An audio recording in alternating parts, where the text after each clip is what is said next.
You've heard some of my framing questions at the beginning. We look forward to your testimony and then to the dialogue that will ensue. So we recognize you at this time. Thank you, Mr. Chairman. Thank you, Ranking Member Risch, members of the committee, for the opportunity to appear before you today and for the time that we were able to spend in classified session yesterday to discuss our shared concern, what I hear is a bipartisan concern, about the buildup of Russian forces on Ukraine's border and in occupied Crimea. First, let me review what we are seeing. Over the past 6 weeks, Russia has stepped up planning for potential further military action in Ukraine, positioning close to 100,000 troops around Ukraine's eastern and northern borders and from the south via the Crimean Peninsula. Russian plans and positioning of assets also include the means to destabilize Ukraine from within and an aggressive information operation in an attempt to undermine Ukrainian stability and social cohesion and to pin the blame for any potential escalation on Kiev and on NATO nations, including the United States. Russia's military and intelligence services are continuing to develop the capability to act decisively in Ukraine when ordered to do so, potentially in early 2022.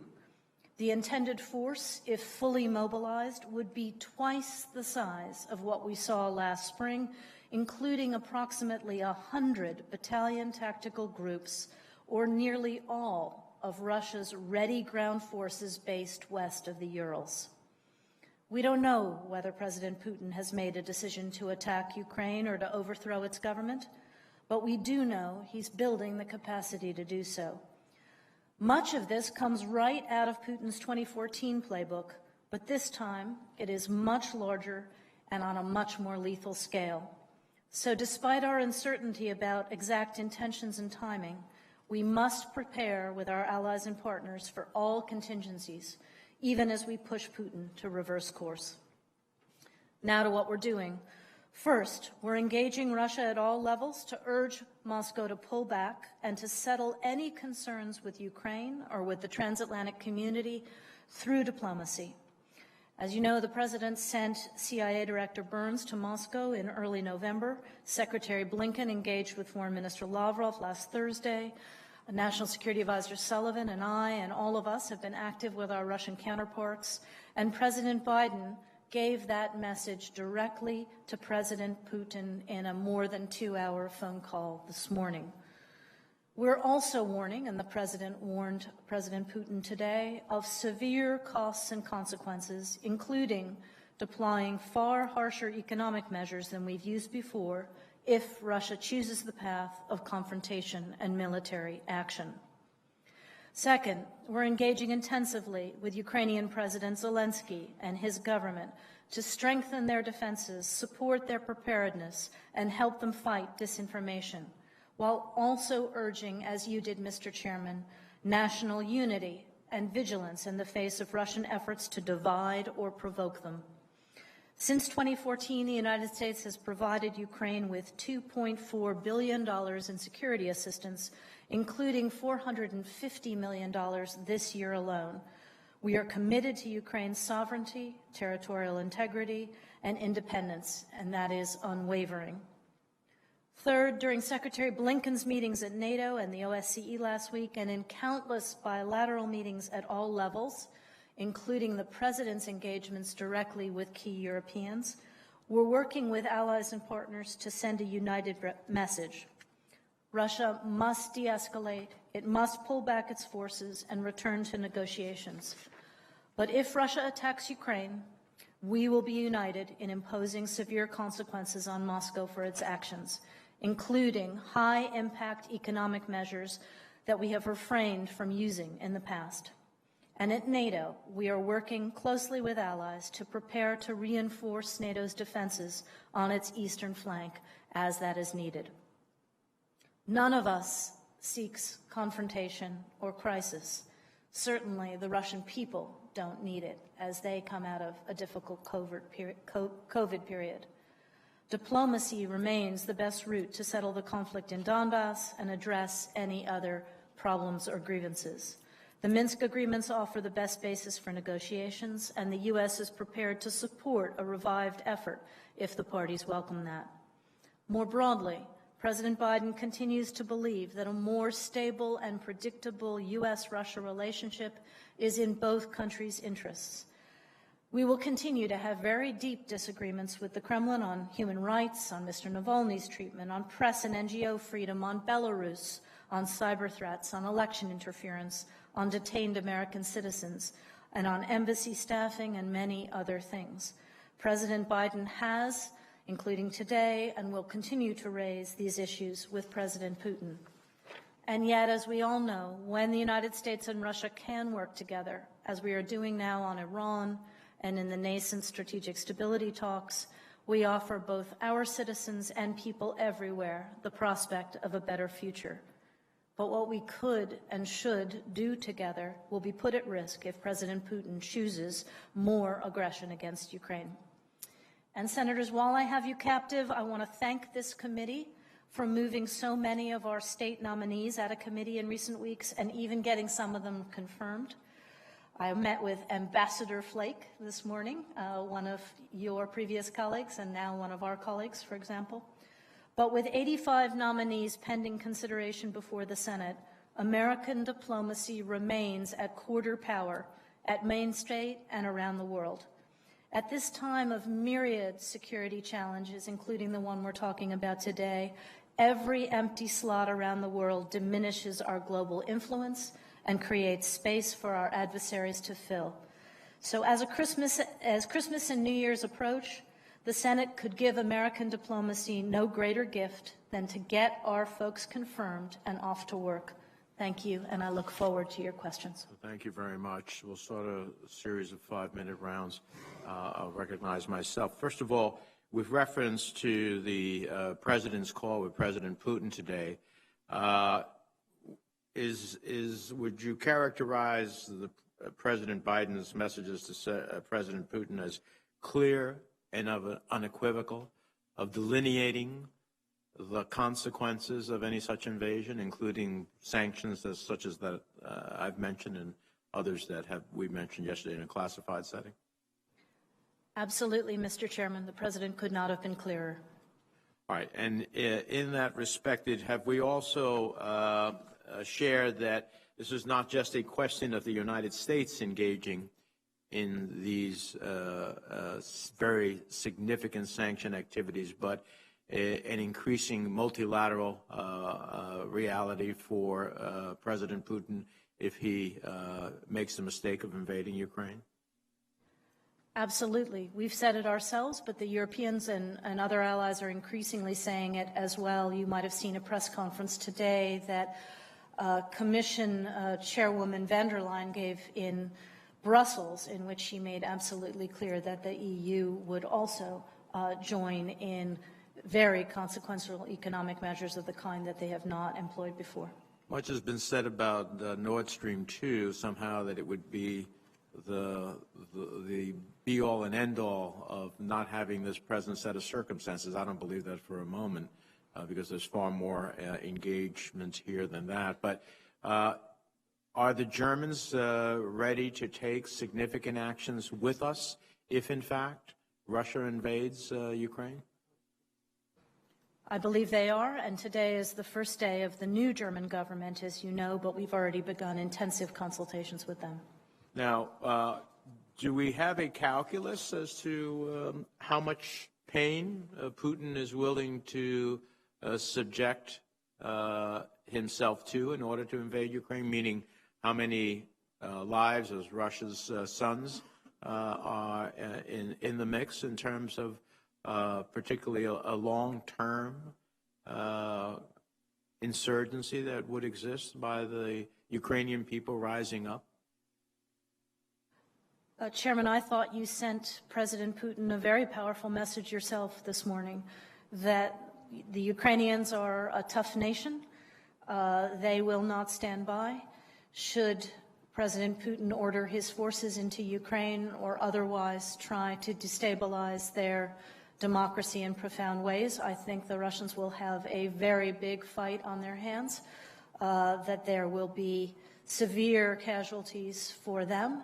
And frankly, it's hard to comprehend why, at a time when Russia itself has one of the highest rates of COVID around the world and the Russian people are suffering in other ways, Putin would want to spend the money in the Russian treasury, hundreds of millions of rubles, on a war nobody needs with Ukraine rather than on building back better inside Russia, which is what his people are asking for. Would it be fair to say that because of the mounting Russian troops, which I understand is like close to 170,000 or so amassed along Ukraine's various borders, that in fact it has caused the Ukrainians to have to mobilize in a way that they might not have before? That's right. With, as I said, close to 100,000 troops now and many, many more planned, the Ukrainians are having to think differently about their own security. And in fact, some of the defensive lethal support that the U.S. has given Ukraine over the years, they've had in storage containers, and I think we'll now see them have to put that stuff out and be thinking very hard about their own civil defense. And finally, if hopefully President Putin takes a different course and doesn't invade Ukraine, that doesn't mean that Ukraine's stability is reasserted, because there are other ways to try to destabilize the Ukrainian government. Are we working with the president of Ukraine to try to firm up their stability institutionally, as well as against cyber and other efforts to undermine the government of Ukraine?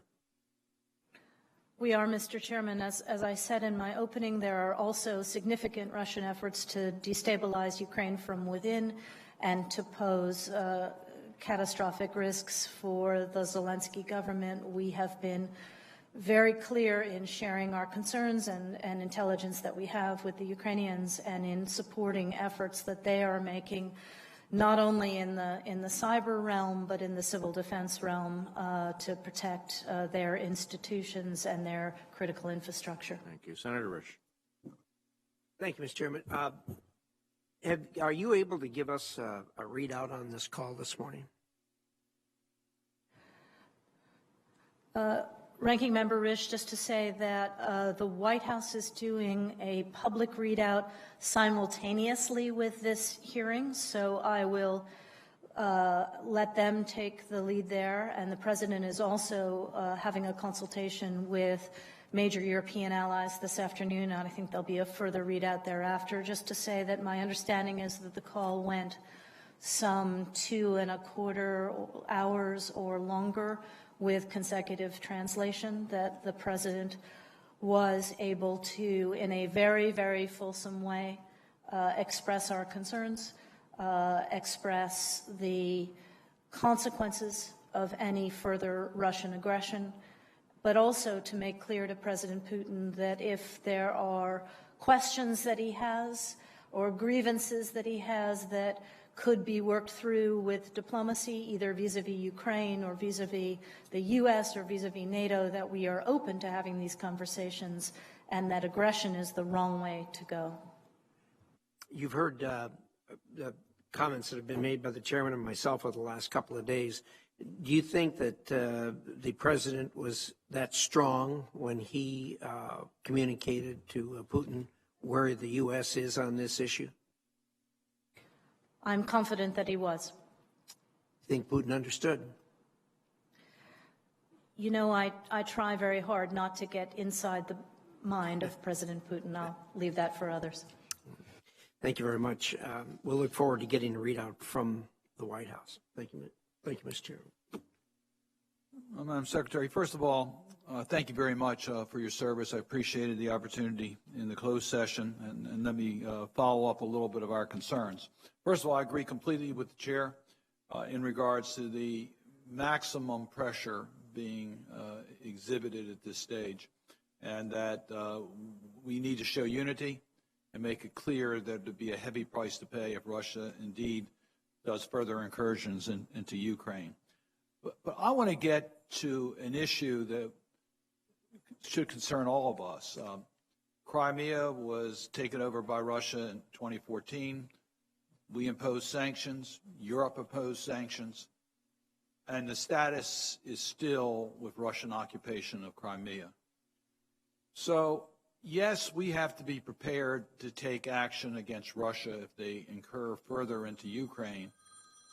But we need to have a strategy that goes beyond just the initial response on our activities that makes it increasingly more difficult for Russia to continue this behavior over if it extends for any length of time.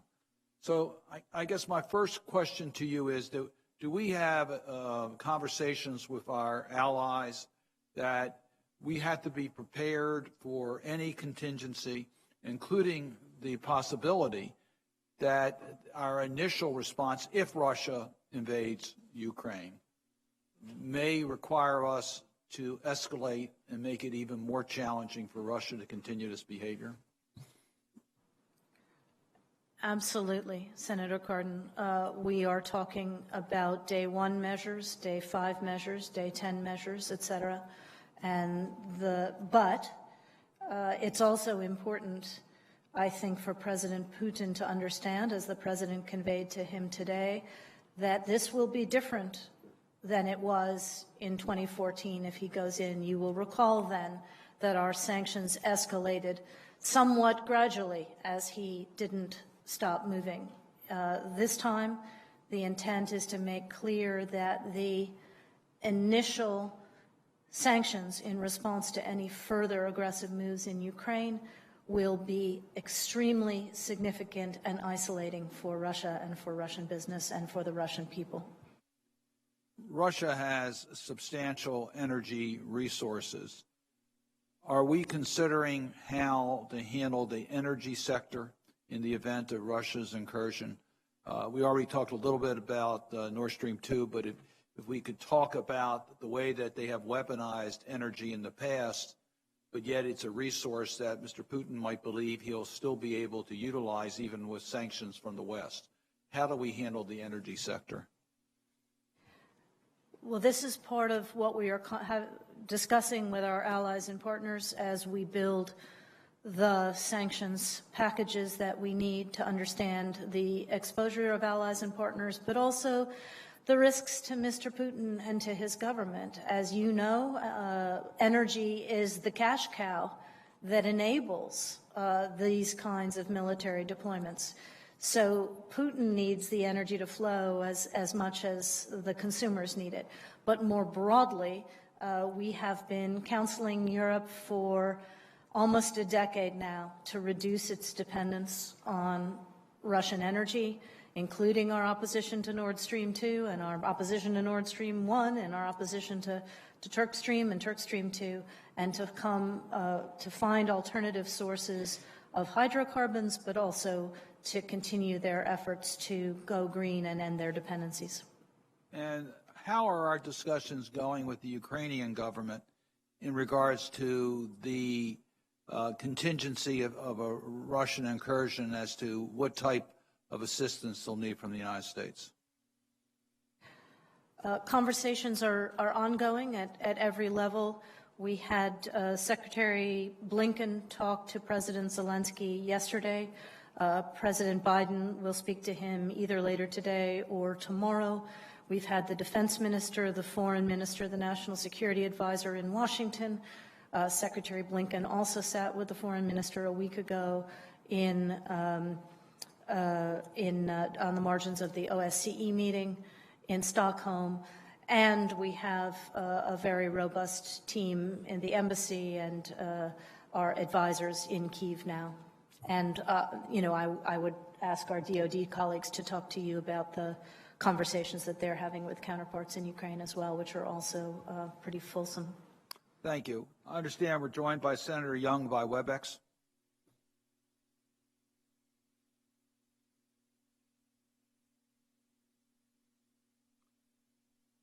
Serious consequences for any Russian aggression. Well, you said the U.S. would impose high-impact economic sanctions.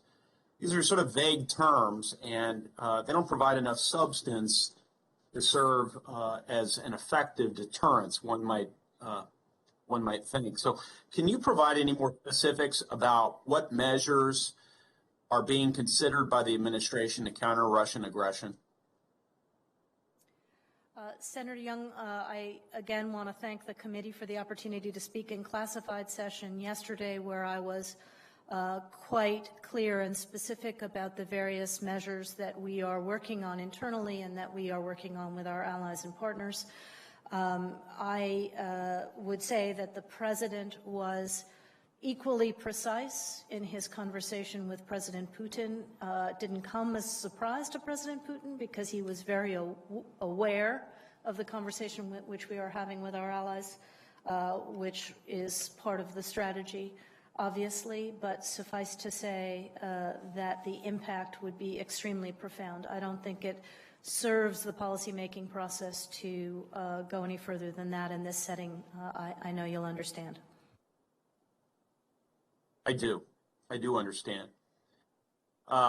Russia is already subject, Ambassador, to extensive sanctions. So why have these sanctions not served as an effective deterrent thus far?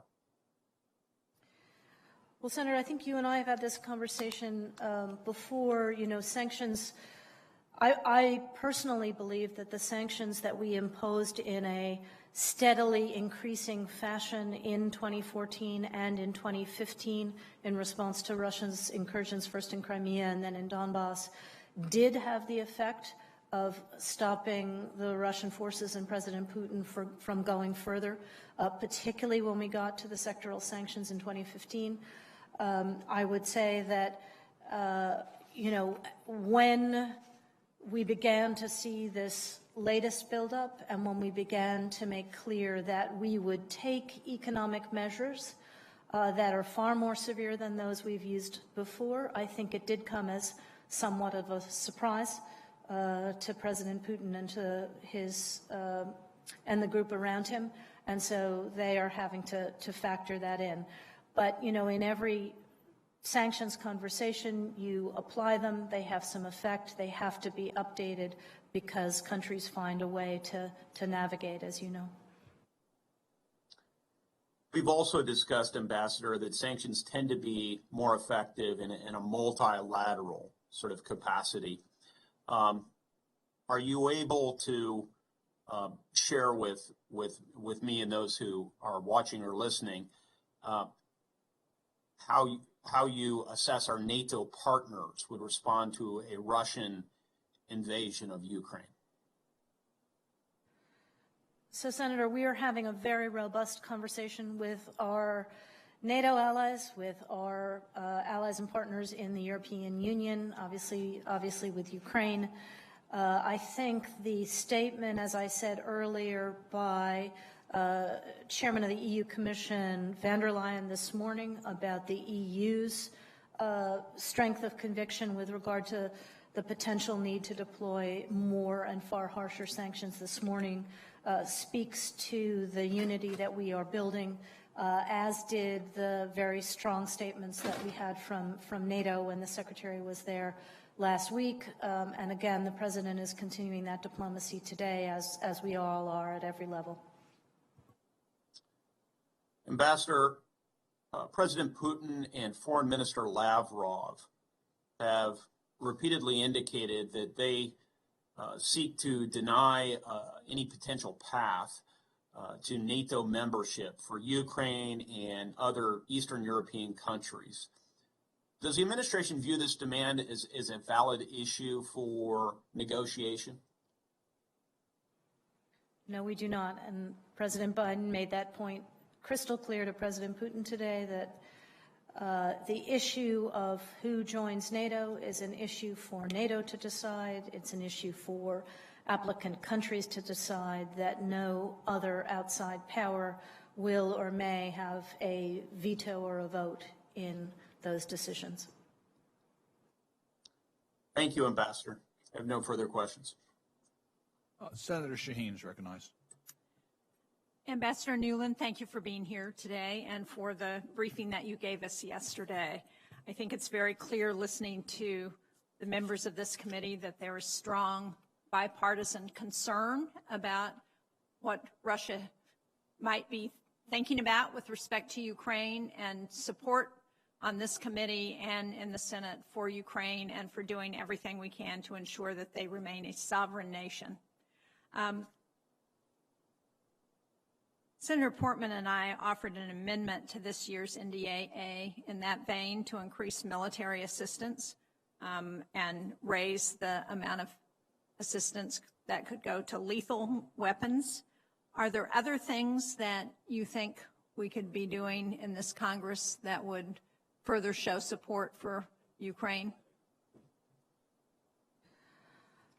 Thank you, Senator. I think the Congress and the American people in a bipartisan fashion have been enormously generous, as I mentioned in my opening, $450 million in lethal defensive support heretofore.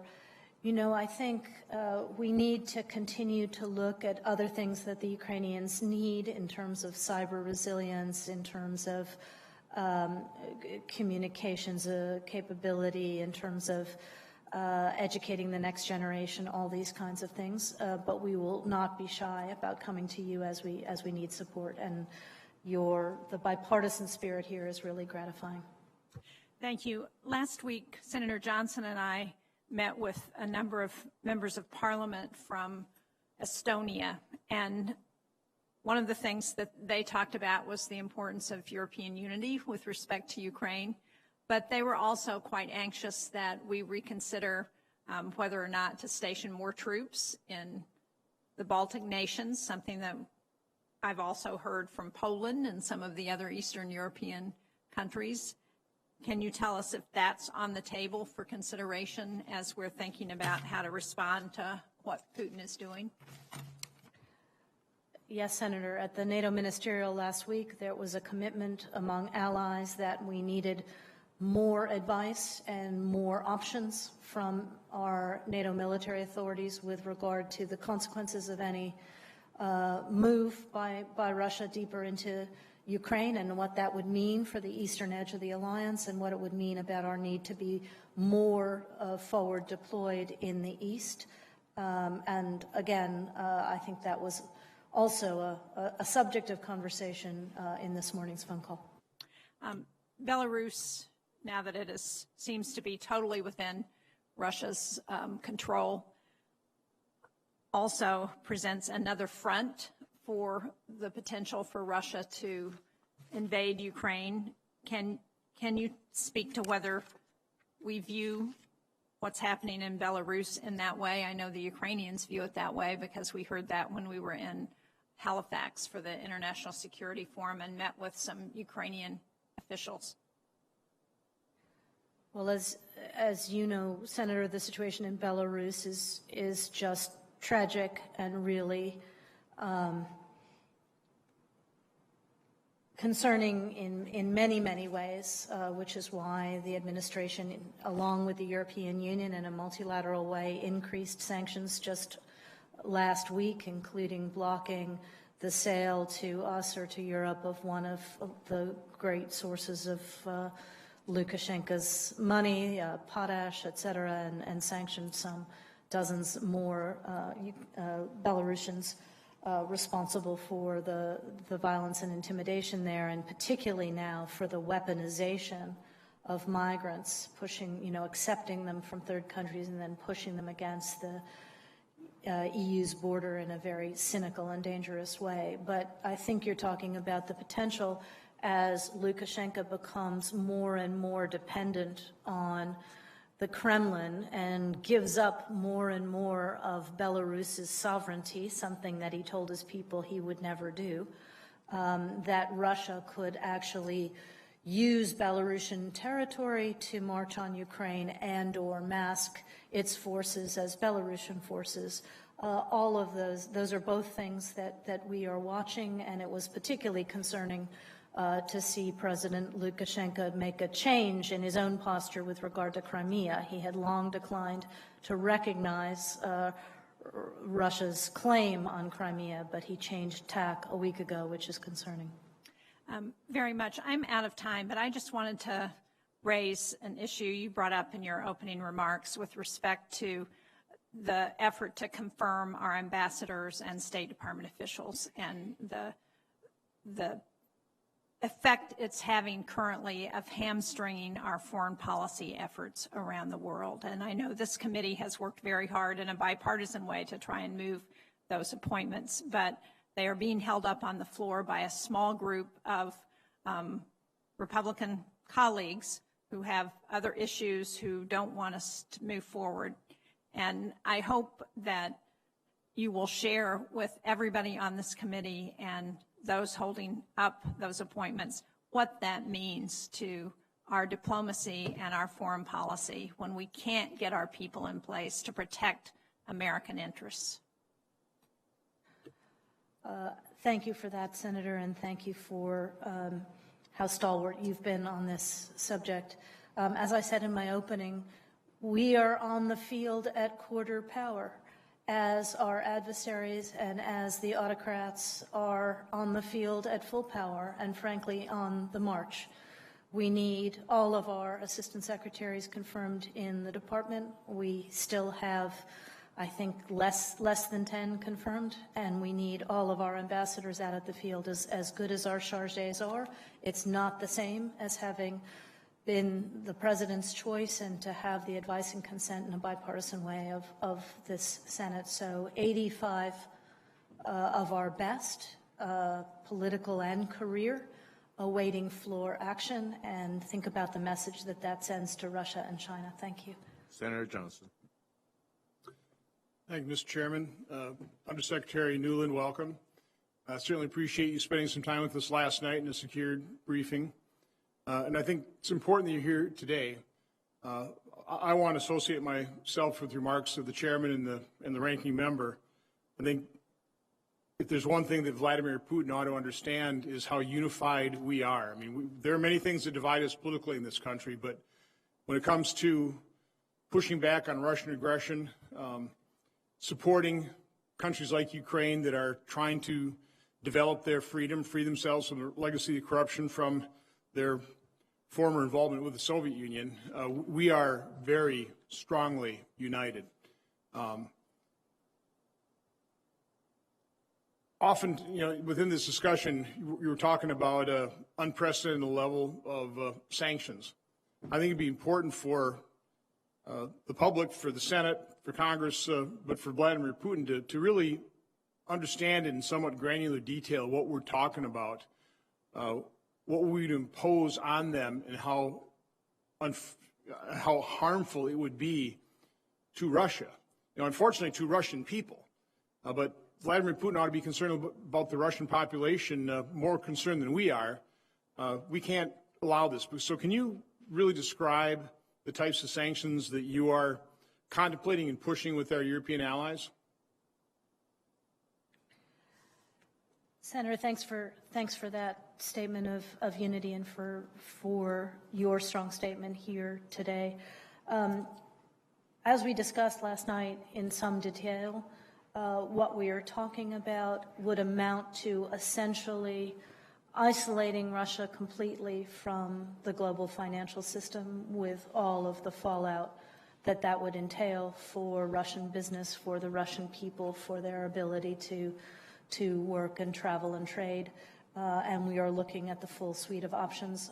I think in the context of the diplomacy that we are doing and the work that we're doing internally, I was gratified to have a chance to go through some of those specific measures in the classified session yesterday. But going beyond that in this open session, I think doesn't help us get from here to there. But everything is on the table, I would say, if that is helpful.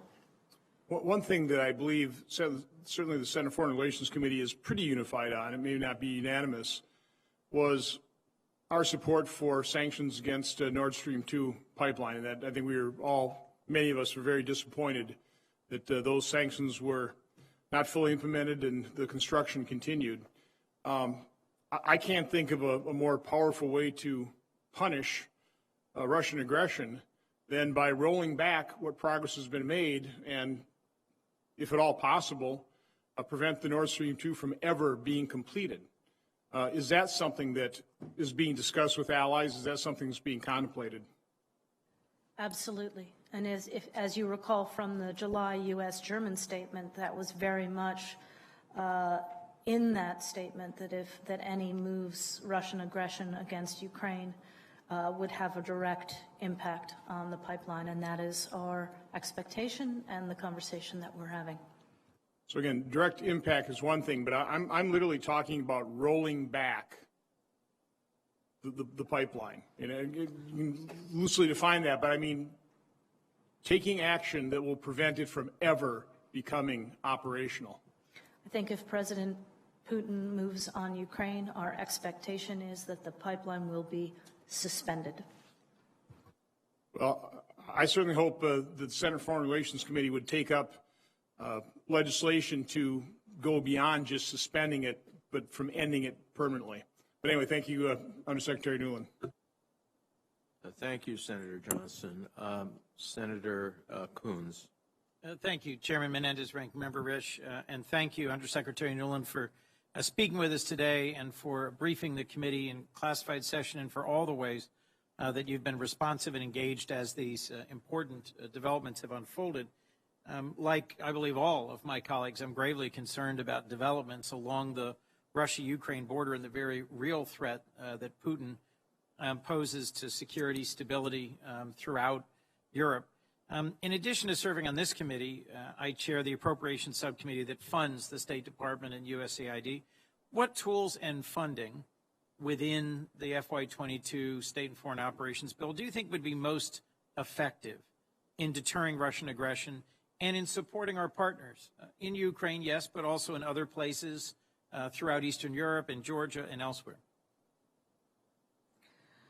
Senator, I'd like to come back to you with specifics, if I may, because I think we have not yet gone through chapter and verse, if Putin does not heed the concerns and the warnings, what we will need to strengthen NATO, to strengthen partners who live on the edges of Ukraine, and to beef up our diplomatic presence as necessary. So I'd like to come back to you. But one thing I will say is that I think we can, and I know this is close to your heart as well, need to do better in our Global Engagement Center and in the way we speak to audiences around the world, and particularly on these kinds of subjects. Well, thank you. I look forward to working with you on finding ways we can strengthen our investments. This week is the Summit for Democracy, which I expect will kick off a year of action. I've introduced a bipartisan bill today with Senator Graham that would strengthen our investment. In particular, I think it's important that we invest in anti-corruption activists, in pro-democracy reformers, and in folks who are in countries under real pressure, Ukraine, Belarus, Georgia, many others, that we find ways to shield them from authoritarian surveillance and from the digital tools of repression. A lot of us have been struck at the strength and the speed and the breadth of Putin's military preparations. Could Russia have any alternative goals in the region other than invading Ukraine? What other goals might they be pursuing, and how can we ensure that our statements of determination in partnership with the President to impose sanctions, to rally our European allies, and to stand up to Putin's aggression, which of those actions might be most successful in thwarting any other objectives that Putin might have through this military buildup? You know, I think the concern is that President Putin's public lamentations and private lamentations about the demise of the Soviet Union have gotten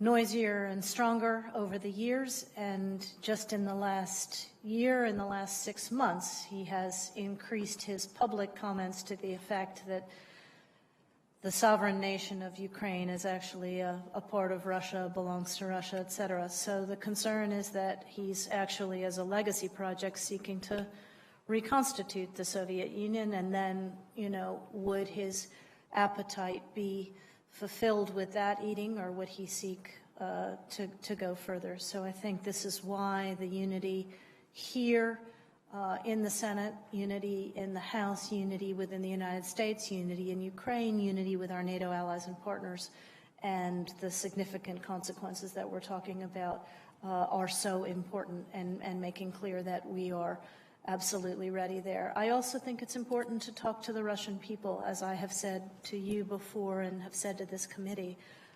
Nobody wants or needs war at this moment, least of all the people of Russia, who deserve better schools, better hospitals, better infrastructure, better health care, and that's where the wealth of that great country ought to be going, not on sending their boys to freeze on the Ukrainian front. Thanks.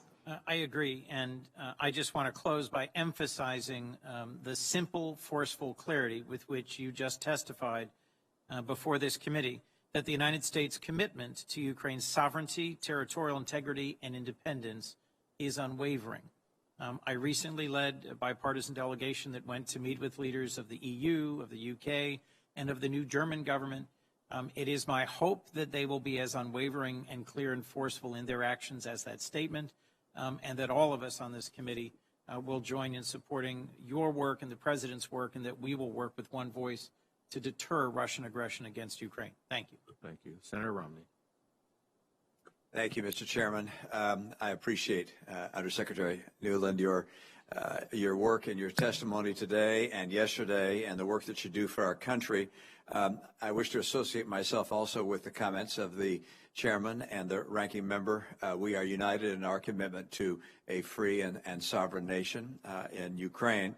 I want to associate myself with the comments of Senator Portman last night as he spoke about the resilience and strength and character of the people of Ukraine and his conviction that were they to ever be invaded by a foreign foe like Russia, that they would stand aggressively and defend themselves. And if perchance they were unsuccessful in ultimately having victory, that there would be insurgency that would continue, that would make sure that anyone who invaded them suffered a very high price for having done so. I'd like to associate myself with the comments of Senator Cruz as well, who indicated that the decision by this administration and prior administrations to allow the completion of the Nord Stream 2 pipeline contributed to Russia's feeling that they could amass troops on the border and potentially use their threat to obtain something that they deeply desire. I'm one of those that looks at Russia, and I guess I'll associate myself with Senator Barrasso's comments that he was quoting, I think, Senator McCain, saying that Russia is a mafia-run gas station parading as a country. And Russia has real problems. Their population is declining. Their industrial base is weak, but they have extraordinary natural resources. And as I look at Russia, I'm concerned that their ambition does not stop with Ukraine, but that Putin's ambition personally is much broader, and that what happens in Ukraine is an appetizer for a growing appetite on his part. And would like to get your perspectives on what you believe, or what the administration believes Putin's ambition is, where he intends to lead his troops and his nation over the coming years, and whether his efforts in Ukraine are the beginning or the end of his sense of legacy. Well, thank you, Senator, for all those opening comments. I'll just say again here that I work very hard not to live inside the brain of President Putin, so I'm not going to speculate what his end state would be. I would simply say that one should have considerable concern when you look at the public statements that he's been making with increasing frequency, including over the last 6 months, to the effect that Russia and Ukraine are one nation, et cetera, and not respecting their sovereignty and territorial integrity, and his laments about the death of the Soviet Union. You know, I have had the pleasure and the honor to know so many Russians over so many decades, ever since I was a student and was there not too long ago, and it is my firm belief that The citizens of Russia don't want a war with Ukraine. They don't want body bags coming home. They want better health care, better schools, better roads, better broadband. They want to live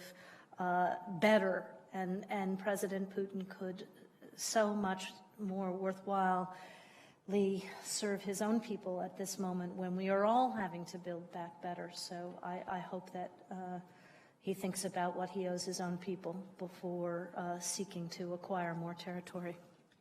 I think I share your desire not to live within President Putin's brain. At the same time, there are elements that we obviously look at and try and draw inferences from. One relates to something that is not connected to Ukraine, but that is his commitment to his nuclear arsenal. I think there were many of us that were hoping that as our arsenals respectively got older and would be retired, potentially that we could reduce our nuclear investment and could shrink our nuclear armament. Obviously, China joining the nuclear race would have changed that to a certain degree. But Russia took a different course. Putin decided to invest massively, not so-called build back better, but to completely modernize his nuclear arsenal. What is the status of that at this stage, and how does that compare to our own? Well, thank you, Senator. We'll get you a fulsome briefing, but simply to say that the New START treaty that was negotiated some 10 years ago and which was extended by the administration caps the long-range nuclear arsenal, but you are right that President Putin continues to augment intermediate-range forces and short-range nuclear forces, as well as build new exquisite weapons like his hypersonics, which are outside of any arms control regime, and to try to compete with the in building up their long-range conventional forces as well, which is why President Biden at the Geneva summit in June pressed President Putin, and Putin did agree to get back into strategic stability talks bilaterally. And we've had 2 rounds of those, so I would say we're still at the nascent stage, to try to come to some to try to get back into arms control, to try to reduce the threat from these weapons and try to deal with asymmetries and concerns. Thank you, Madam Secretary. Thank you, Mr. Chairman. Thank you. Senator Murphy. Thank you, Mr. Chairman. When my great-grandfather came to this country, he would have been considered a Polish immigrant because that's the country from which he came. But he didn't consider himself Polish. He wrote on his immigration card that the country he came from was Ukraine. Now, that was curious because that country didn't exist at the time. But he had a sense of where he was from. He had a sense of the country that he believed should exist. The story of Ukrainian nationalism has been a confusing one, an elusive one, a land that has been occupied over and over by contesting armies. But something different has happened in that country since what has been referred to as the revolution of dignity. I got the chance to be there on the Maidan during the midst of that revolution with you and Senator McCain. And as to the question of how easy an invasion will be, as to the question of what a counterinsurgency may look like, as Senator Romney posits, there is inside it a question of what Ukrainian patriotism and nationalism looks like today, compared to, say, what it felt like and looked like in 1941. Putin is making a bet here that an invasion of Ukraine today may look like it did 60 years ago. That's probably not the case. They have not only gotten a taste of independence since their break from the Soviet Union, but in the last 10 years, they've got a sense of what real self-determination looks like. And this forging of identity that has happened in the last 8 years, I think, is relevant to this question of what this invasion might look like and feel like for an invading army. Just a minute or two on what you have seen with respect to the development of Ukraine's sense of self since the events of 2013. Well, thank you, Senator. And I agree with you. From the revolution of dignity, which really was about Ukrainians all across the country, not just in Kyiv, but also in Ukraine's east, saying that they wanted the right to have a closer relationship with Europe, to live more as Europeans live, through the almost 10 years that have, well, 8 years that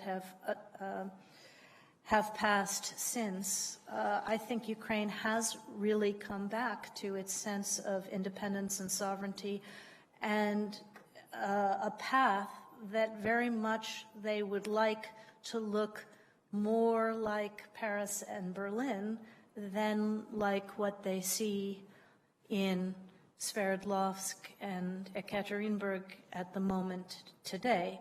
And that has to do with individuals being able to live better and work better and have a cleaner, more open choice in the way they forge their lives.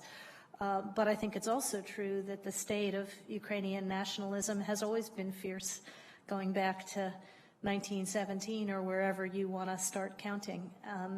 And to bet against Ukrainian patriotism is very, very dangerous, as a lot of Russians have found already. And unfortunately, there are many, many reasons why none of us should want a war. It will be extremely bloody and difficult for Ukraine, but it will also be extremely bloody and difficult for Russia, and many of them will not go home as they came. Second, very well said. Second, on this question of Russia being a very complicated and advanced gas station, gas stations can't stay in business unless they have customers.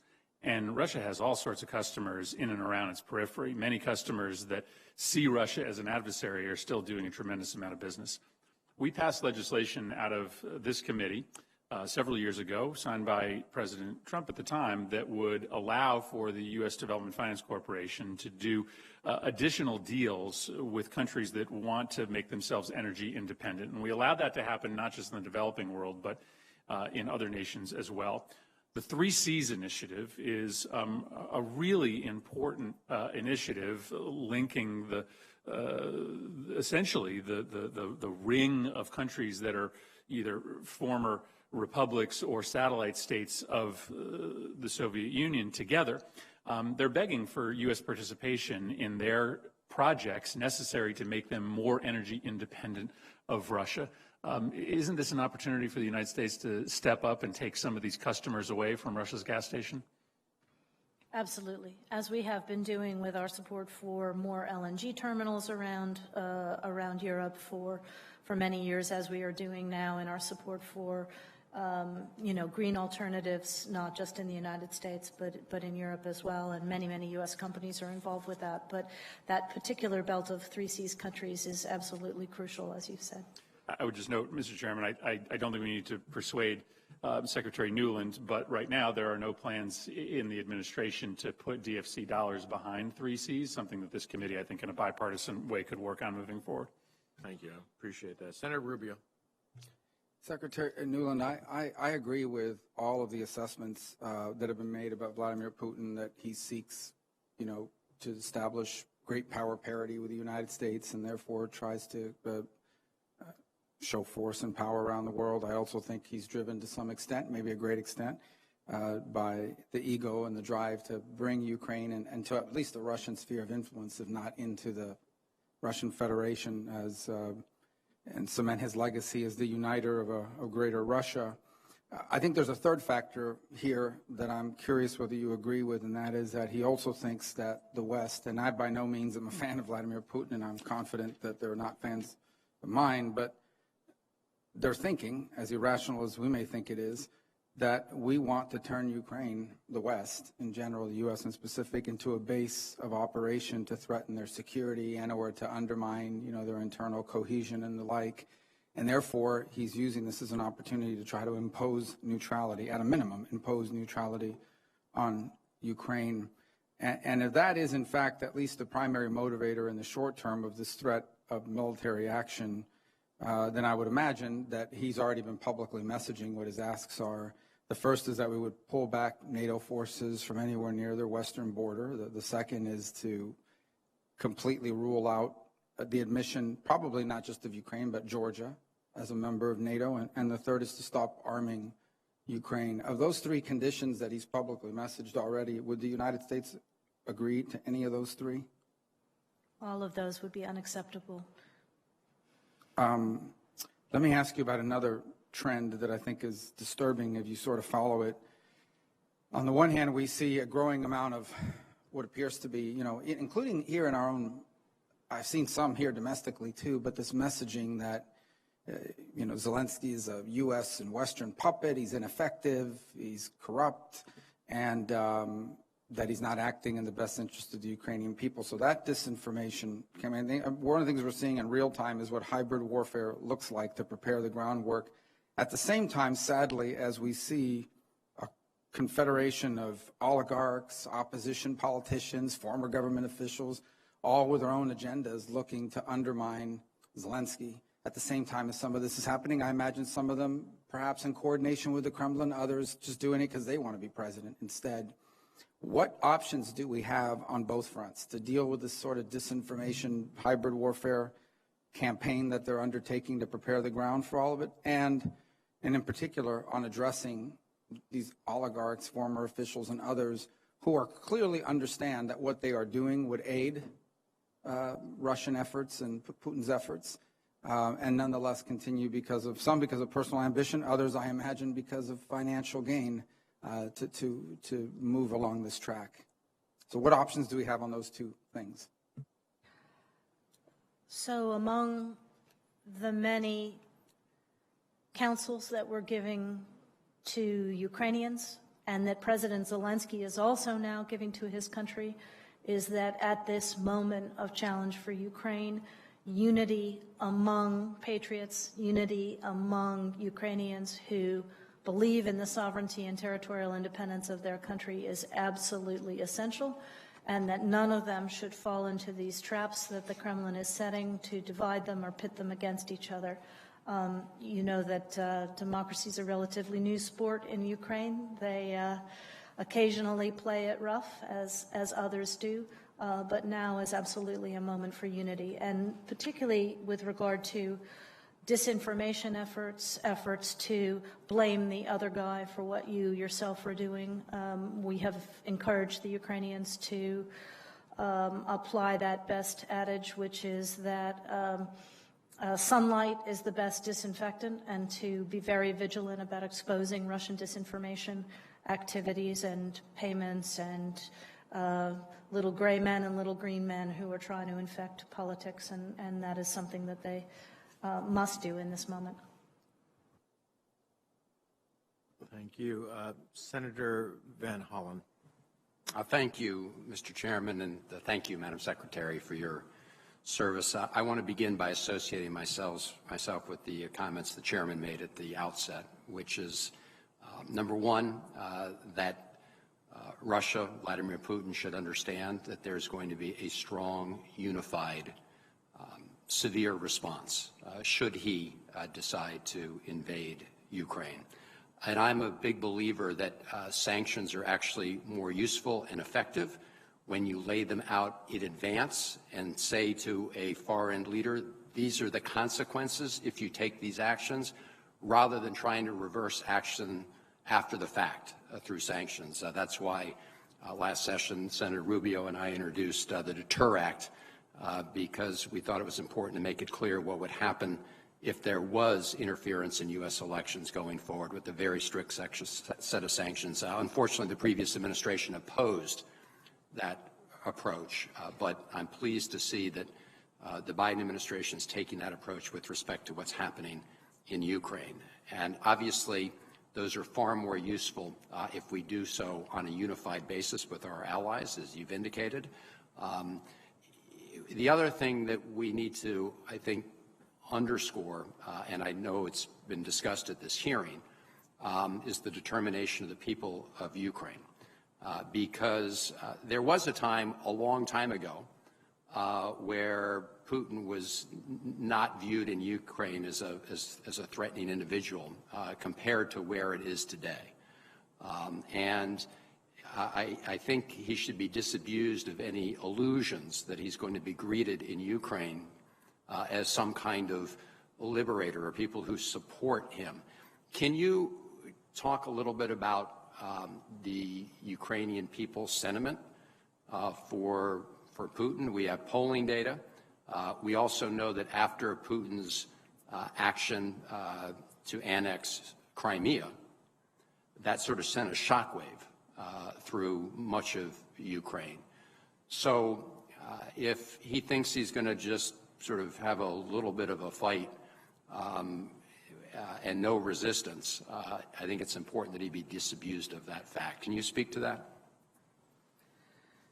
Well, thanks, Senator, and I should have said this in response to Senator Murphy as well. You know, Ukraine and Russia, obviously, their peoples have lived side by side for forever, and there's a lot of intermarriage, and there's a lot of trade back and forth in the old days. And, you know, before the invasion of Crimea and of Donbass, I think, you know, 60, 70% of Ukrainians had a favorable view of Russia. And today, after not only those invasions and biting off pieces of Ukraine, but also all of the stresses and tensions that have ensued otherwise, I think the friendly feeling towards Russia among Ukrainians is at an all-time high, about 12%, something like that. So this is what Putin's own policies have wrought, and he needs to understand that, and I just hope that his advisors are telling him the truth about how Ukrainians already feel, let alone how they will feel if they are aggressed. Thank you. I think it's important to underscore that because you never know what his advisors are saying, but it's pretty clear that the Ukrainian people have a good sense of, you know, what Putin's mindset is, because their views of Russia changed after his actions against Crimea and the eastern actions in eastern Ukraine. So I think that it would be a very bloody fight. Lots of people would be killed and injured. And I think it's really important that the international community in the United States do as we're doing today, which is letting people know that there'll be a very strong, severe reaction. I appreciate the President's message in the phone call today. And you may have covered this, but what is your sense about whether our allies, our European allies and others, are willing to support us in not just sanctions against individuals? We're talking about sectoral sanctions, right, against the financial industry, banking industry, other areas, the kind of things that Senator Rubio and I laid out in the Deter Act. What would be, how do you assess their support for that? Again, we've been working with our allies intensively since the President was at the G20 meetings in Rome, and our sense is that their appreciation for the dangers we may confront, and therefore their appreciation that the deterrent that we put up needs to be real and needs to be unified, is growing by the day, as evidenced by the very strong statement we had from the head of the European Commission just today in speaking to her ambassadorial corps, and I think you'll hear more of that going forward. Thank you. Thank you, Mr. Chairman. Thank you. Senator Portman. Thank you, Mr. Chairman. We live in dangerous times, don't we? And this is a deadly serious moment in the history of Ukraine and in the history of the region.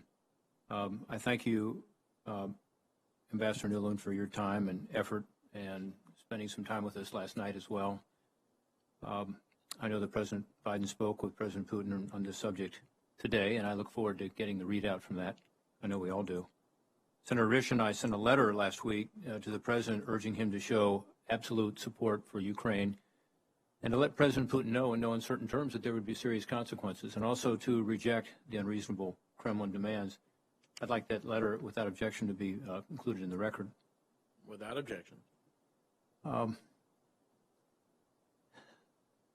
I visited the Maidan in 2014. The tires were still smoldering, and that revolution of dignity changed everything. You know, Ukraine decided to turn to us and to the West and to freedom and democracy. And it was a momentous decision. They chose to stand with us, and now it's our turn to stand with them. And we've done that over the years.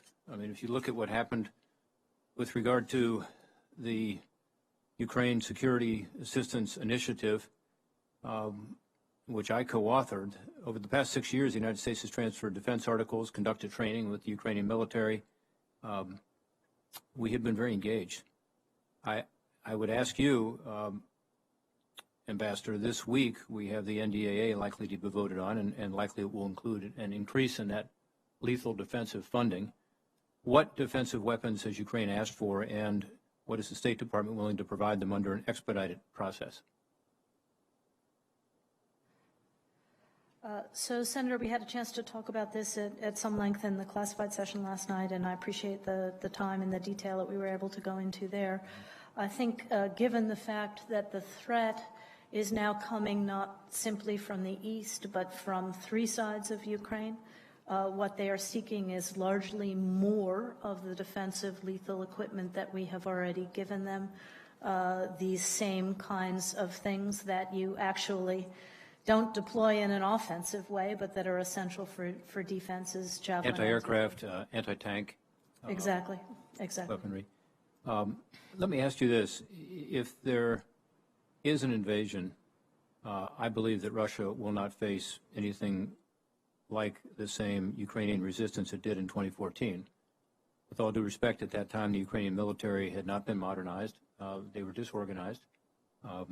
They were a new country, in essence.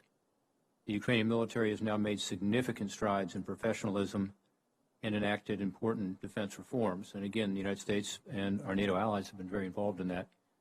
What domestic factors is President Putin considering when weighing the option to invade Ukraine? Does he have sufficient domestic support, despite that all calculations indicate that Russia is going to experience high casualties?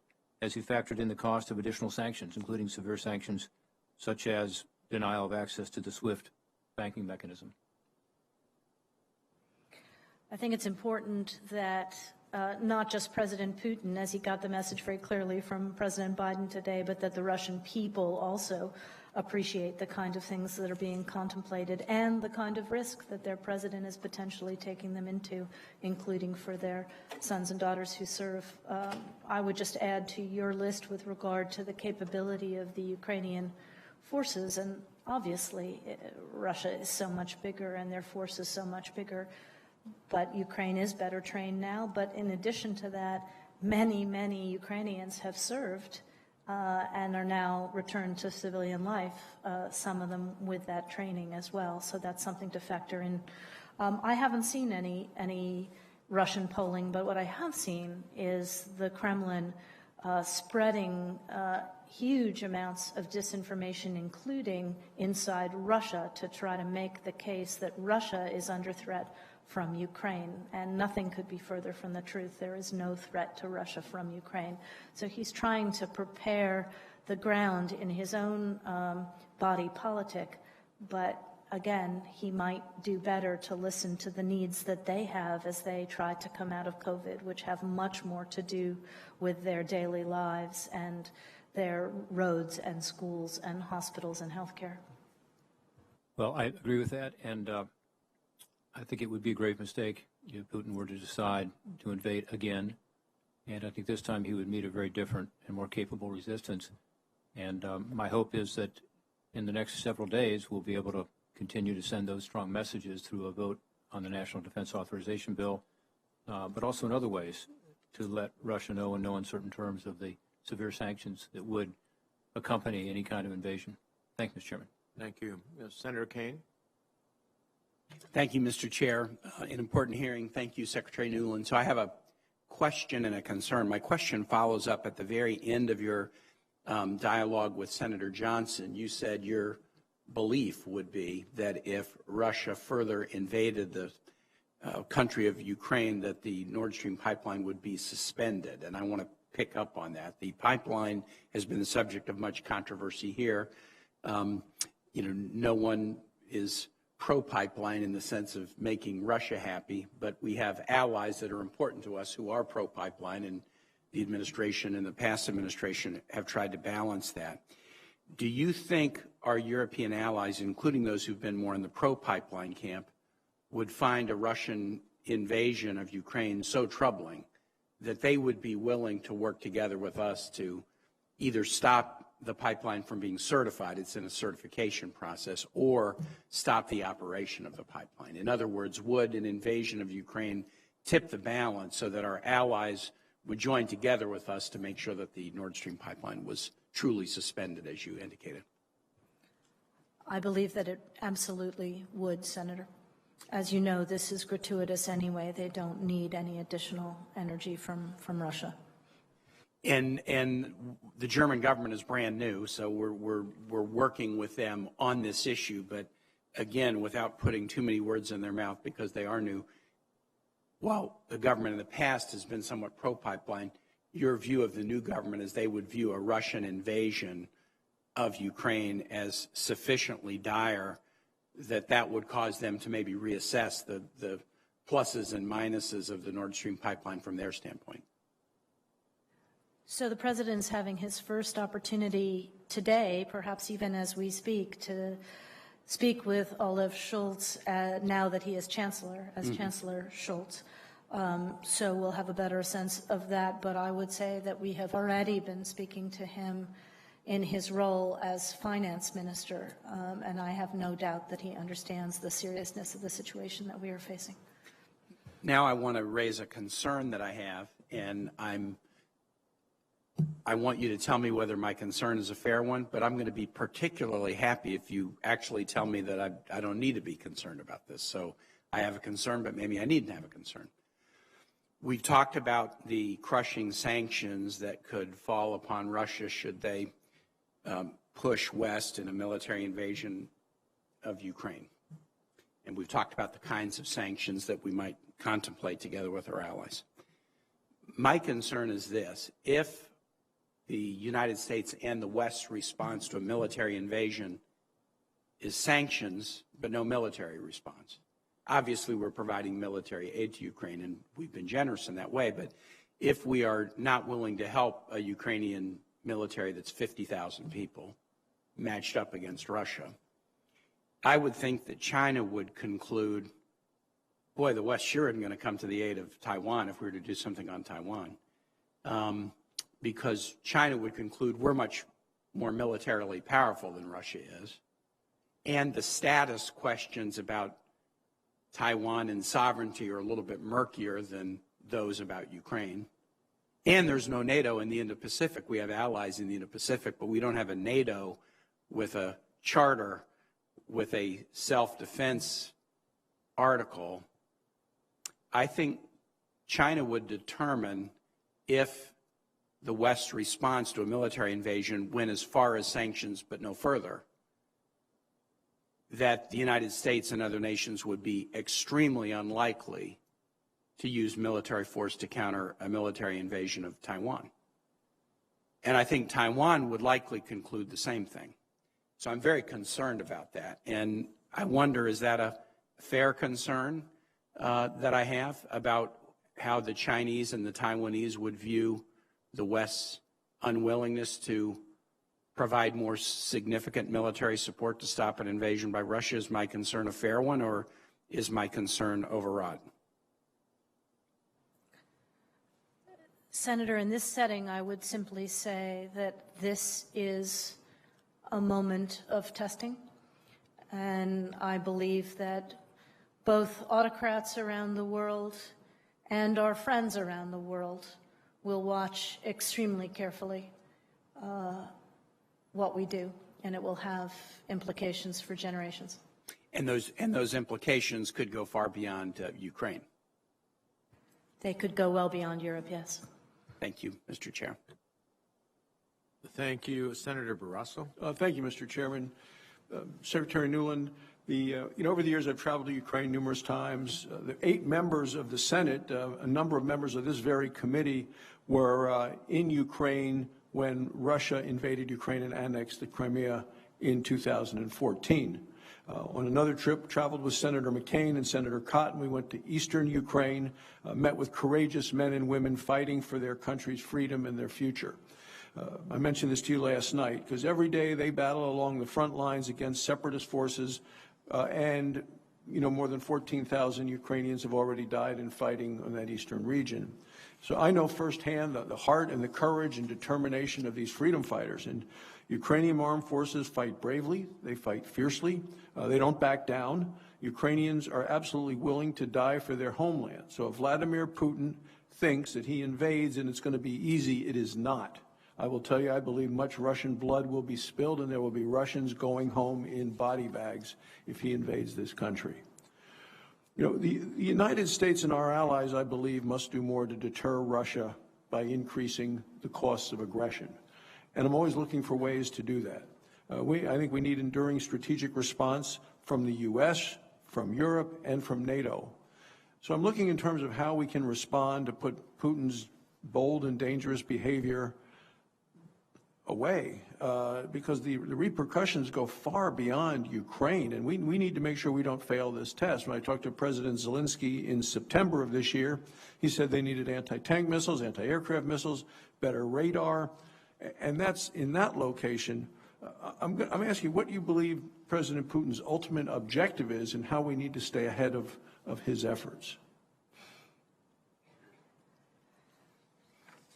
Again, I work hard to stay out of the inside of President Putin's brain. That said, he's been pretty clear about his regret at the fall of the Soviet Union, at his regret that Ukraine and Russia are no longer one country, and about his skepticism with regard to Ukraine's sovereignty, territorial integrity, and independence. And I think that's what's motivating here, is that he may be trying to leave as his legacy the reconstitution of something that was rejected by the people of the lands that he is moving on.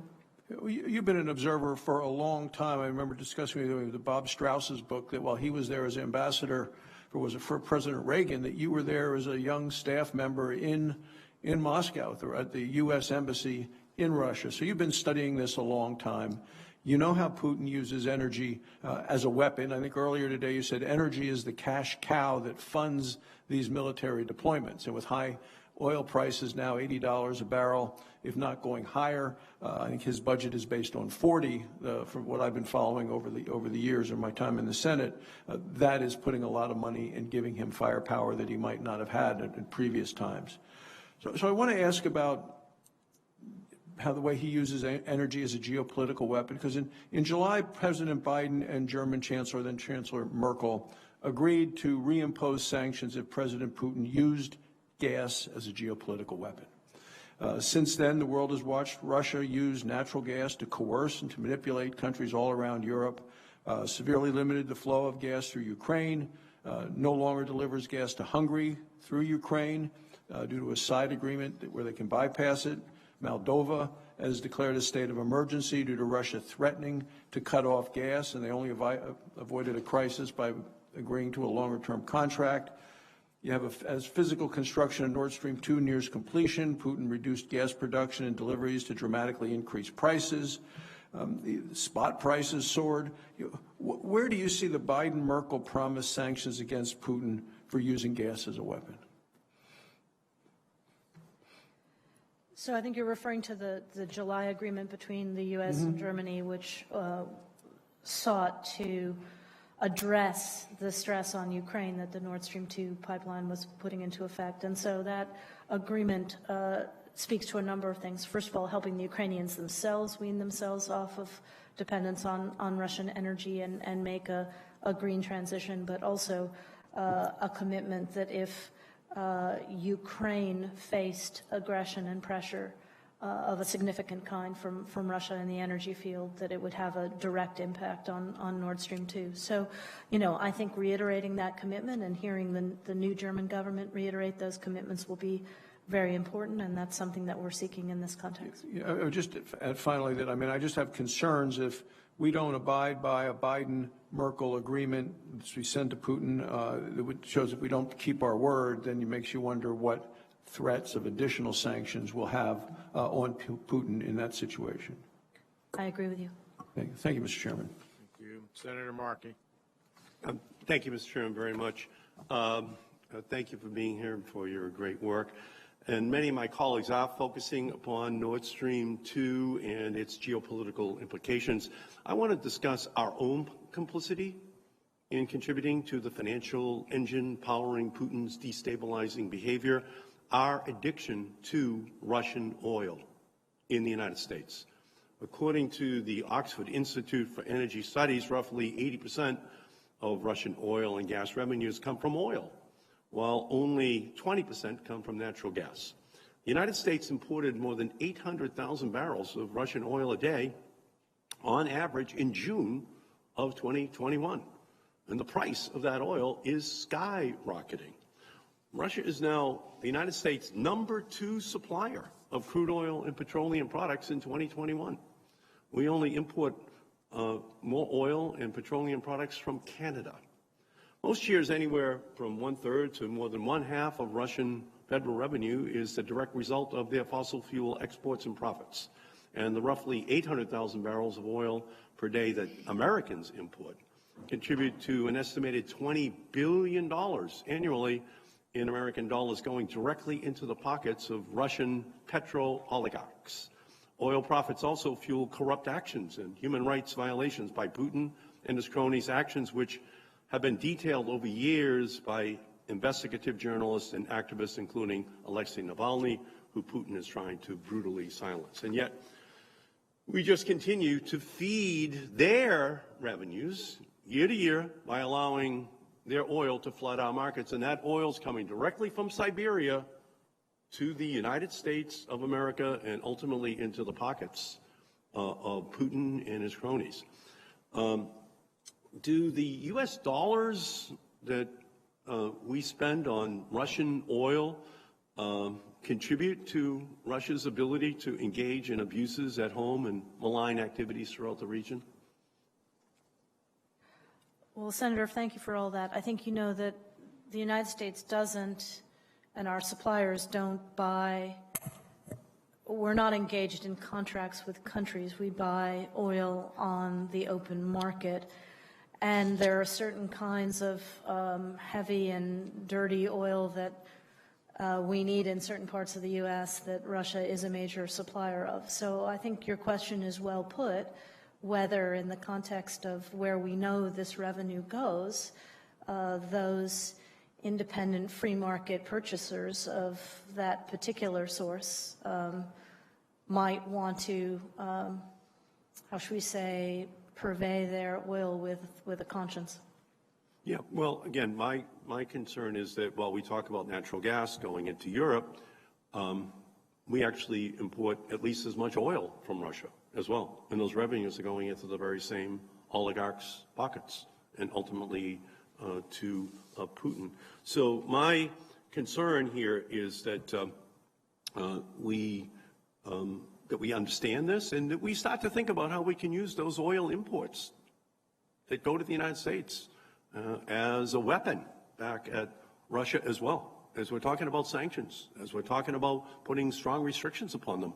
All of that oil that's coming into our country is something that I'm sure causes real bemusement to Putin, knowing that. And I think the Germans are aware of it as well, that as we're trying to preach temperance from a bar stool, and we ourselves have to square up our own domestic oil policy, since so much of the revenues that Putin gets comes from American consumers at the pump. So when the construction of the Nord Stream 2 pipeline continues, it did so during the Trump administration, including even after sanctions were imposed by the United States. Is that correct? So the vast majority of this pipeline, 90% of it, was constructed during the period of the Trump administration, and no sanctions were imposed until 2 or 3 days before President Biden took office. So there were many opportunities for the Trump administration to take action, which it did not take. Right. And I think it's important, again, that when Joe Biden became president, the pipeline was over 90% complete already. That's right. Yeah, and so from my perspective, I just think it's very important for us to understand what the Trump administration was doing during those 4 years, and that we just not ignore the whole history that got us to this point. Thank you so much. Thanks for your great service. Thank you. Thank you. Senator Cruz. Thank you, Mr. Chairman. Secretary Nuland, we're here in a circumstance that neither you nor I wanted to be here. Sadly, what you predicted to this committee, what I predicted to this committee, and indeed what members on both sides of the aisles knew might happen, appears to be happening. We have some 100,000 Russian troops massed on the border of Ukraine. And according to declassified documents from the Biden administration, the odds are significant that we will see a military invasion of Ukraine by Russia in the next 90 days. This was entirely preventable. This disaster is the direct consequence of political decisions made by Joe Biden. One decision in particular caused this disaster, and it was the decision to throw away our national security victory on Nord Stream 2 and instead to hand Vladimir Putin a multi-billion-dollar generational gift. Now, just a moment ago with Senator Markey, you were asked what are the Democratic talking points, which are, number one, the vast majority of the pipeline was completed under Donald Trump. Well, yes, that happens to be true. It was completed before the sanctions legislation passed. I authored the sanctions legislation along with Senator Shaheen on this committee. Sanctions legislation passed in December of 2019. December of 2019, over 90% of the pipeline was completed. And what happened? Putin stopped building the pipeline the day President Trump signed that bill into law. Not the next day, not the next week, that day. The sanctions worked exactly as designed.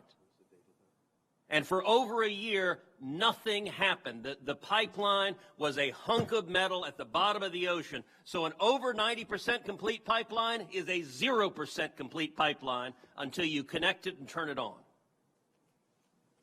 When did Putin begin constructing the pipeline? Joe Biden was sworn in as president on January 20th, 2021. 4 days later, January 24th, 2021, is when Putin began building the pipeline again. So we had succeeded with a bipartisan victory stopping this pipeline until Joe Biden and Kamala Harris came into office and gave away our leverage and surrendered. Now, why does that matter? Vladimir Putin didn't wake up yesterday and decide he wanted to invade Ukraine. He has wanted to do that for a long time, and indeed he has. In 2014, he invaded Ukraine, he invaded Crimea, but he stopped. He didn't go all the way to Kiev, and one of the major reasons why is because of the Ukrainian energy infrastructure. That he could not risk damaging or destroying the ability to get Russian gas to Europe. Nord Stream 2 was launched shortly after that initial Crimea invasion. Because if Putin can get an alternative means of getting gas to Europe, he can send the tanks into Kiev without fear of damaging his ability to get to market. This summer, when Joe Biden gave away a massive bipartisan foreign policy victory, our allies, Ukraine and Poland, put out a formal statement on July 21st saying the Biden administration's surrender to Putin, quote, has created political, military, and energy threat for Ukraine and Central Europe. They were right. We are seeing this threat today. Now, here's the good news. The administration in which you serve, and I will note, you argued to do the right thing. You were overruled by your political superiors in the White House. But the Biden administration can still do the right thing. Secretary Nuland, is it true or false that if President Biden decided to, he could sanction Nord Stream 2 AG today?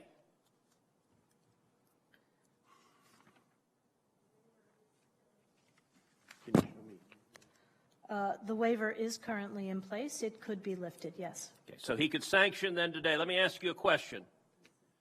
If the Biden administration imposed sanctions on Nord Stream 2 AG, if it halted the certification of the pipeline so that the Nord Stream 2 pipeline did not go online, would that make invasion of Ukraine more likely or less likely? Senator, it's the German government that has paused the certification of the pipeline itself right now. That certification is not going forward. You know that we believe this pipeline is a bad deal for Europe and a bad pipeline, but I do not believe that anything we would have done with regard to Nord Stream 2 would have changed Putin's calculus with regard to the buildup we have around Ukraine today. I believe he has an ambition to have So let me ask it another Ukraine. way. If Nord Stream 2 goes online and is operational, does that make an invasion of Ukraine more likely or less likely? Nord Stream 2 is not currently on track to become If operational. it does, I'm asking a will be. hypothetical. It If will Nord be. Stream 2 goes online, I don't think it's coincidental that the predicted date for an invasion is almost exactly when certification is predicted to be over. I don't think that's accidental. So my question is this. If Nord Stream 2 goes online, does that make invasion of Ukraine more likely or less likely? I believe that President Putin will make his decisions with regard to Ukraine irregardless of what happens to Nord Stream 2. I believe he has an aspiration to have control of Ukraine. Well, but he didn't do that until the Biden administration waived sanctions. From 2014 until today, he hasn't done that, and it was exactly what Ukraine and Poland warned us, that when this president surrendered to Putin, it would create a security crisis in Ukraine. That's what it's done.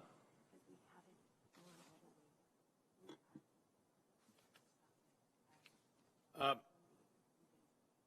think we have had all of our colleagues who were present or desirous in WebEx to ask questions. Can I ask you one last set of questions? Is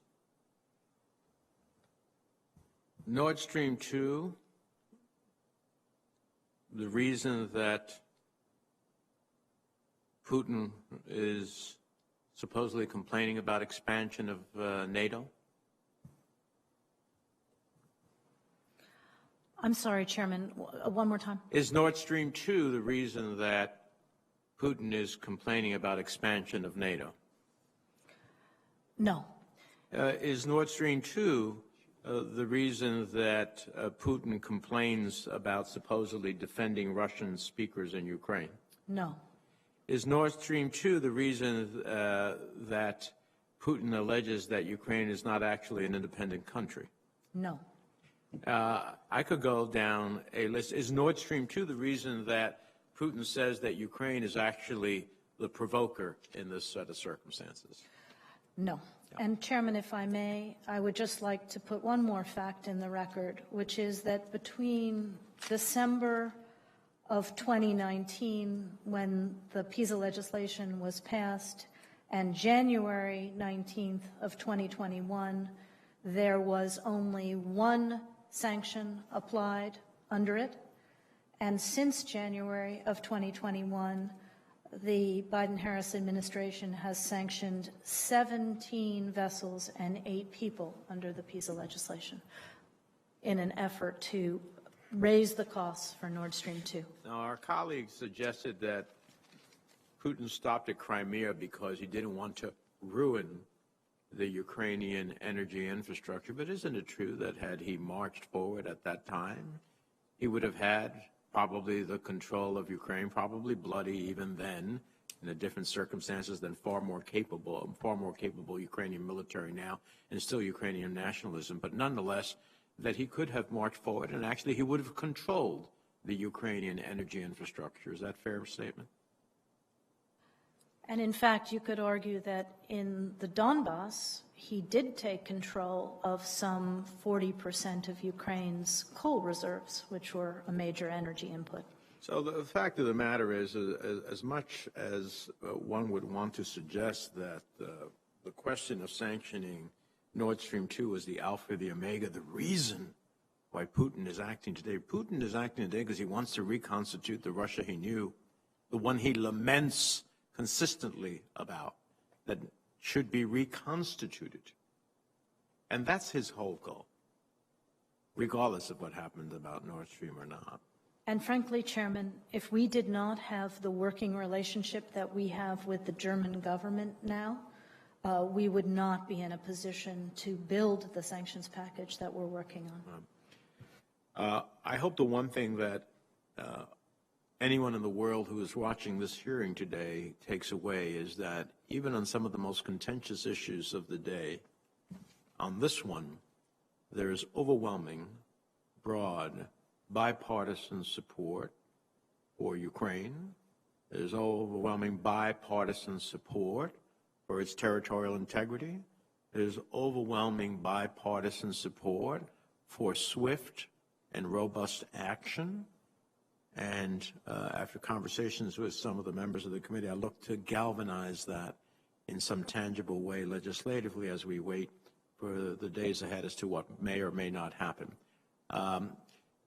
With the thanks of the committee for your appearance both here today and yesterday in a classified session, the record for this hearing will remain open until the close of business on Wednesday, December 8th.